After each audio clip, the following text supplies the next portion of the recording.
Hi guys, வாங்க இன்றைக்கி நாங்கள் ரோஸ் ரோல் எப்படி செய்கிறேன்ட்டு பார்ப்போம்.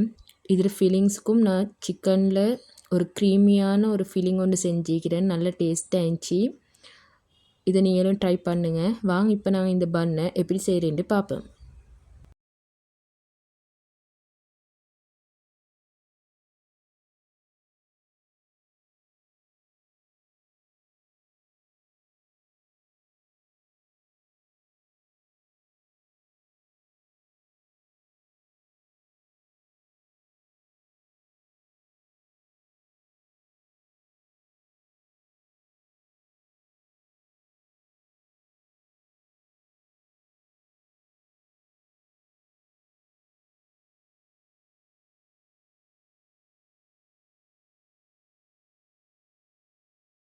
ஆரம்பமாக நான் டோவை பிணைஞ்சிக்கொள்வேன். அதுக்கு 4 கப் நான் இங்கே மா எடுத்திக்கிறேன். அதுக்கு பேக்கெட்டில் வர ஈஸ்டில் நான் 1 டேபிள் ஸ்பூன் சேர்க்குறேன். பேக்கிங் பவுடர் அது ஒரு 1/4 டீஸ்பூன் சேர்க்குறேன். சீனி 1 டீஸ்பூன், உப்பு 1 டீஸ்பூனை போட்டு இதுவரை நாங்கள் நல்லா மிக்ஸ் பண்ணிக்கொள்ளணும்.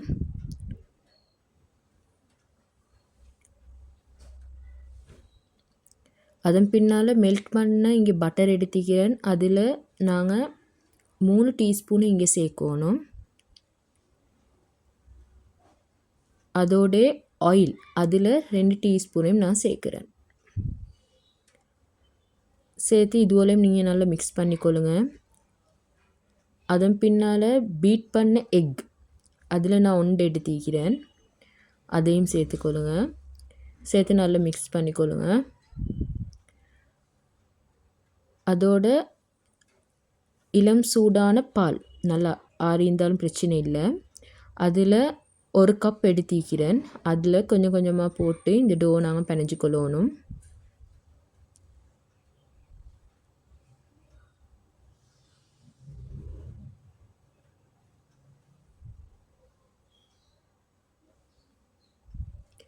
கொஞ்சம் கொஞ்சமாக பாலை சேர்த்து நீங்கள் இதை நல்லா பிணைங்க. அதன் பின்னால் பால் எல்லாம் முடிஞ்சிட்டின்றா தண்ணி 1/2 கப் தான் தேவைப்படும். நான் இங்கே 1 கப் எடுத்திக்கிறேன். அதில் கொஞ்சம் கொஞ்சமாக ஊற்றி இந்த டோக்கு தேவையான அளவு தண்ணியை நீங்கள் சேர்த்துக்கொள்ளுங்க.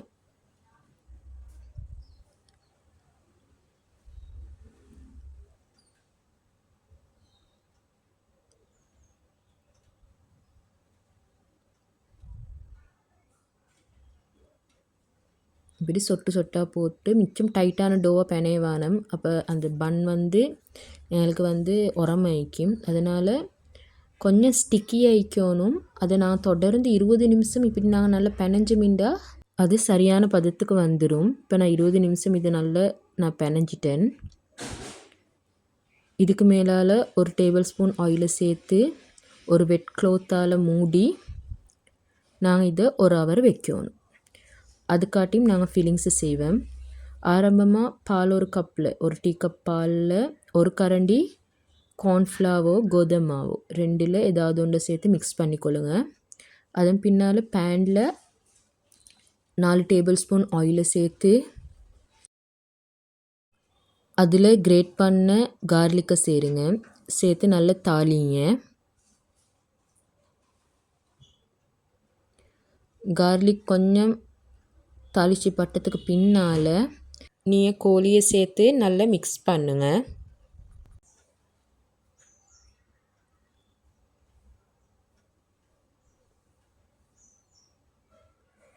அதோடு நான் இங்கே 1 கரண்டி சால்ட் சேர்க்குறேன். பெப்பர் 1 கரண்டியும் சேர்க்குறேன்.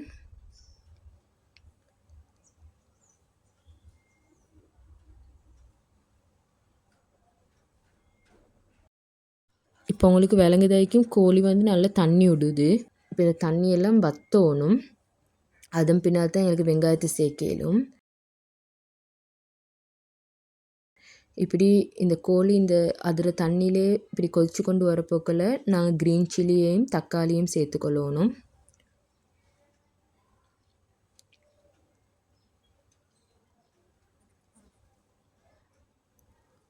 அதோட டொமேட்டோ சாஸ் ஒரு 2 டேபிள் ஸ்பூனையும் நான் இங்கே சேர்க்குறேன். சேர்த்து இப்போ இது நாங்கள் நல்லா வேக விடணும். இந்த தண்ணியெல்லாம் வத்துற அளவுக்கு நாங்கள் வேக விடணும். இப்போ கொஞ்ச நேரத்துக்கு பின்னால் நான் உங்களுக்கு காட்டுறேன். பாருங்கள், இந்த அளவுக்கு இந்த கோழியோட தண்ணி எல்லாமே நல்ல வத்தினத்துக்கு பின்னால் தான் நான் வந்து வெங்காயத்தை சேர்க்கணும்.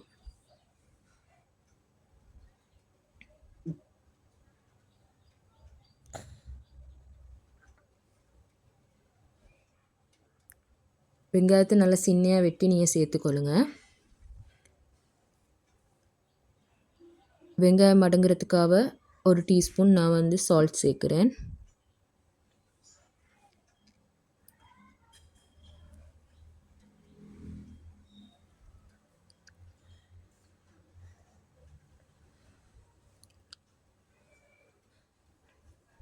வெங்காயம் கொஞ்சம் மடங்கினதுக்கு பின்னால் நல்ல மெல்லிசாக வெட்டின கேப்சிகம் சேர்க்குறேன்.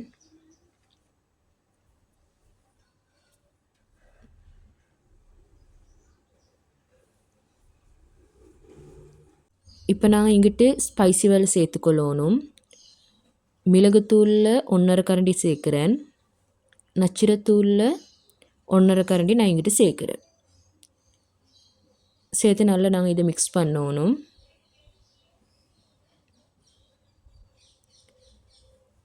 லாஸ்ட்டாக நாங்கள் கிரேட் பண்ண கேரட்டையும் மெல்லிசாக வெட்டின கொத்தமல்லி இலையும் நாங்கள் சேர்த்துக்கொள்ளணும்.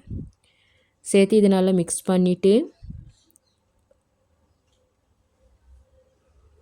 நாங்கள் ஆரம்பமாக கரைச்சி வச்சிருந்தோம் தானே பால், அதில் 1/2 கப்பை நான் இங்கே சேர்க்குறேன். சேர்த்து இப்போ இதை நல்லா மிக்ஸ் பண்ணுங்கள். இது நல்லா மிக்ஸ் பண்ணதுக்கு பின்னால் ஃப்ளேம் ஆஃப் பண்ணிடுங்க. இந்த சம்பளை நீங்களும் ட்ரை பண்ணி பாருங்கள், நல்லா டேஸ்ட் ஆகிக்கும். இப்போ சரியாக 1 ஹவருக்கு பின்னால் இந்த டோவை நான் பார்க்குறேன். இந்த டோ நல்லா பொங்கிக்கி. இப்போ வாங்க நாங்கள் ரோஸ்ட் ரோல் செய்வோம். இதை நாங்கள் நல்லா பிணைஞ்சு கொள்ளணும். இதை இப்படி கொஞ்சம் பிணைஞ்சதுக்கு பின்னால் இதை நான் 2க்கா வெட்டுறேன்.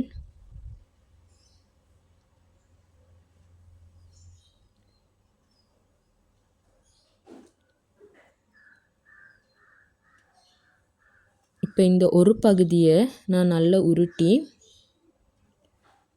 அதை நான் 6க்கா வெட்டி கொள்கிறேன்.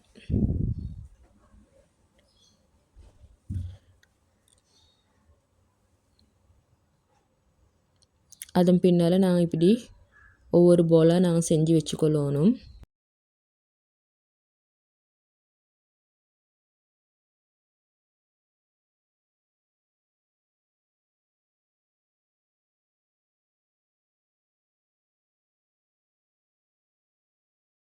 மொத்தமாக எனக்கு இந்த 4 கப் மாக்கு 13 பால்ஸ் வந்துச்சு. இப்போ இதை நாங்கள் பால்ஸ் பிடிச்சதுக்கு பின்னால் வெட் க்ளோத்தாலே நாங்கள் இதை மூடி வைக்கணும். பண்ணை செய்ய காட்டியும் வெட் க்ளோத்தாலே நாங்கள் மூடி வைக்கணும். இப்போ நீங்கள் தட்டுற டிஷ்ஷில் கொஞ்சம் மாற்றுவோங்க, மிச்சம் மாற்றுவானும் லேசாக தூவி ஒவ்வொரு பால்ஸாக எடுத்து அதை நீங்கள் கையாலே இப்படி கொஞ்சம் தட்டுங்க.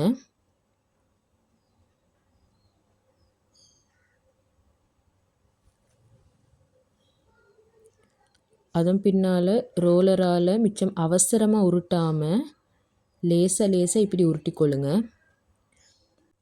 பசுந்த ஒரு சர்க்கிள் உண்டு இந்த ரோலராலே நாங்கள் உருட்டி எடுக்கணும். அதனால் அவசரப்படாமல் ஊண்டி உருட்டாமல் நிதானமாக இதை நீங்கள் உருட்டி எடுத்துக்கொள்ளுங்க.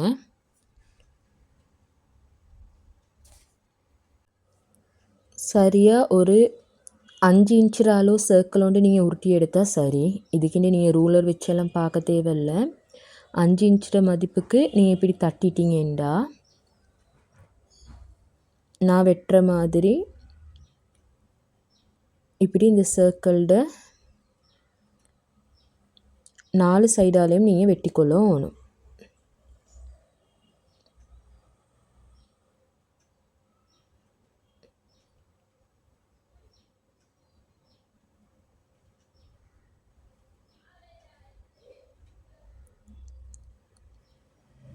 இப்படி 4 சைடால் வெட்டினதுக்கு பின்னால் சென்டரில் நாங்கள் சம்பல் வைக்கணும். சின்ன கரண்டி ஒன்றால் வைங்க, அப்போ தான் அந்த வெட்டின இடத்துவலுக்கு இந்த சம்பல் போய்ட்டு புலாது. இப்படி சம்பலை வச்சதுக்கு பின்னால் நீங்கள் இப்படி ஒரு சைடால் இது இப்படி மடிங்க. அதுக்கப்புறம் அதுக்கு நேர வைக்கிற துண்டு எடுத்து அதுக்கு மேலே வைங்க.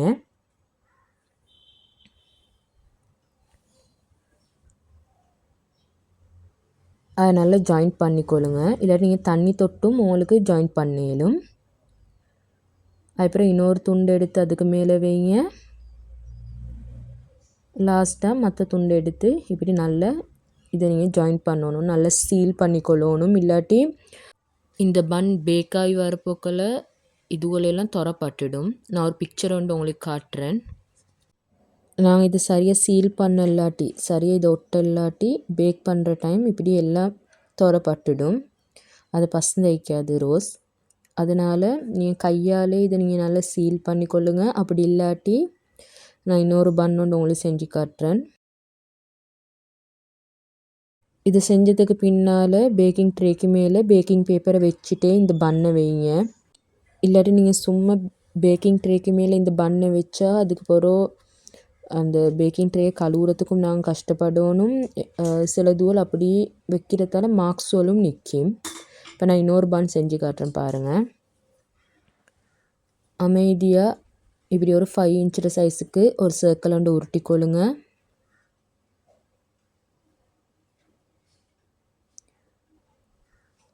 அதன் பின்னால் 4 பக்கத்தால் இப்படி கோடு வெட்டுங்க.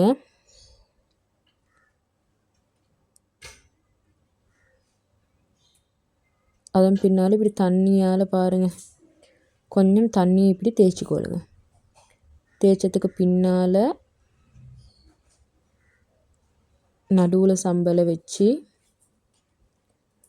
வெட்டின துண்டுகளுக்கு சம்பல் படப்படாது. ஒசர வாக்குக்கு தான் நாங்கள் சம்பலை வைக்கணும். அதன் பின்னால் நான் ஃபஸ்ட்டே காட்டின போல் 4 சைடால் மடிக்கத்தான் ஈக்குது.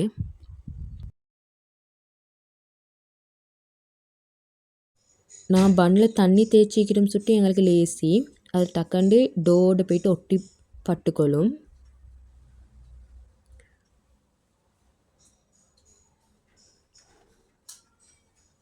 பேக் பண்ண பொக்கலையும் அது பிரிஞ்சு வராது.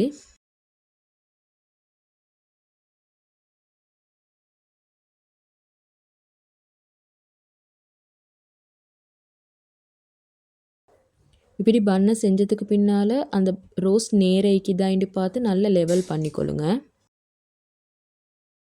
இல்லாட்டி இப்படி மடிக்க போக்கில் சிலவங்களோட ரோஸ் சைடுக்கு போய்ட்டுரும்.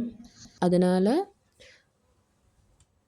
இப்படி 4 பக்கமாக நாங்கள் மடித்ததுக்கு பின்னால் அந்த ரோஸ் நேரைக்குதான்ட்டு பார்த்து அதை லெவல் பண்ணிக்கொள்ளுங்க.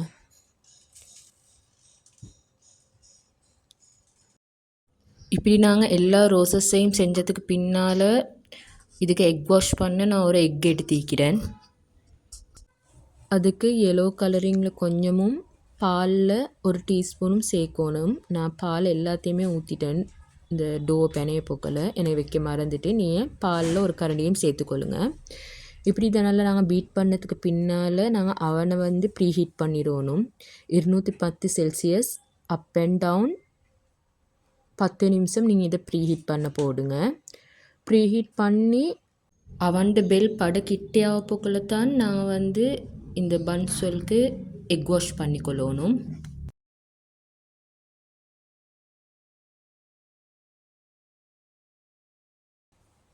எனக்கிட்ட இங்கே வெள்ளை எள்ளிக்குது.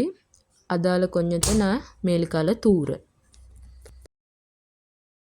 அவன் ப்ரீஹீட் ஆகிட்டின்டா இதை போட்டு நீங்கள் 25 அல்லது 30 நிமிஷம் நீங்கள் பேக் பண்ணி எடுத்தால் சரி. பேக் பண்ணி நாங்கள் இறக்கினதுமே பட்டர் கொஞ்சம் எடுத்து இதுக்கு மேலுக்கால நாங்கள் ப்ரஷ் பண்ணணும். அப்போ நல்லா சாஃப்டாகிக்கி. அதே மாதிரி இதை நீங்கள் சாப்பிடும் வரக்காட்டியும் ஒரு க்ளோத்தால் மூடியே வைங்க. அப்போ நல்லா சாஃப்டாகவே ஈக்கும். இந்த பண்டை மேலுக்கு கொஞ்சம் சோஸ் வச்சு சைடில் நான் வந்து கொரியன் லீஃப் வச்சு தான் இதை நான் டெக்கரேஷன் பண்ணிக்கிறேன். உங்களுக்கு மின்ட் லீஃபும் வைக்கலும். அப்போ நல்லா பசந்தாக்கி.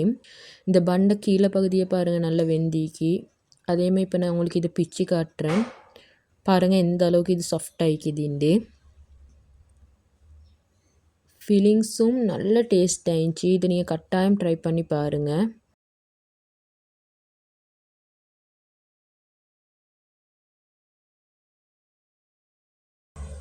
பாருங்கள் இது எவ்வளோ சாஃப்ட்டுன்னு நான் உங்களுக்கு இதை நெஸ்கி காட்டுறேன். இது நல்ல சாஃப்ட் ஆயிடுச்சு. உங்களுக்கு இந்த வீடியோ பிடிச்சிருந்தேன்டா என் சேனலை லைக் பண்ணுங்கள், ஷேர் பண்ணுங்கள், மறக்காமல் சப்ஸ்கிரைபும் பண்ணுங்கள்.